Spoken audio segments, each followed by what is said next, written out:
So on hostage talks, just to circle back, because I mean, they took place in Rome. We know it was publicly reported. They broke up within a matter of hours, with the Mossad director returning to Israel without an apparent breakthrough.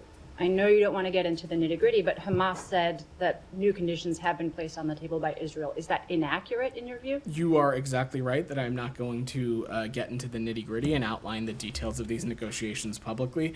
I'll echo what I just said to Daphne and what you've heard Matt say as recently as last week. We are hopeful about the developments and the progress that is being made. These are processes that are ongoing. We believe a deal is both achievable and urgent. There are, of course, a number of complicated details that continue to need to be worked out, but I'm not going to get into them specifically from up here. That would be unhelpful for the process. What I can say is that there has been too much suffering for far too long, and we believe that it's time for this war to end. We think that a ceasefire can unlock a great deal. We think it creates the ability for hostages, the remaining hostages, to be returned home, including the remaining Americans. We believe that it creates the conditions so that an additional influx of humanitarian aid can make its way into Gaza to help address the dire circumstances in Gaza. And perhaps most importantly, it creates the condition that will allow relevant actors to have serious diplomatic conversations about the region's future and get us out of these endless cycles of violence.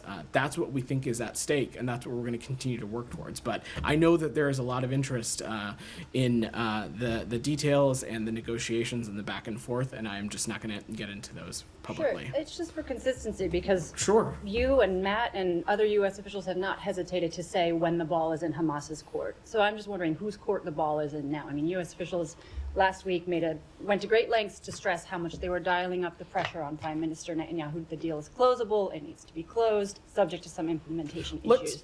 So who is causing the hang-up now? I'm not going to get into, again, I'm not going to get into the specifics of the negotiations, but let's look at this from a little bit of a wider lens and take a step back here. Consistently, since when I believe it was about a month and a half ago, when President Biden went into the Roosevelt Room and laid out the contours of this proposal that had been on the table, this proposal that Israel had agreed to, that Arab partners had agreed to, that the United Nations had supported, that the UN Security Council had supported, time and time again, it continued to be Hamas that changed pieces of the deal and changed pieces of the proposal.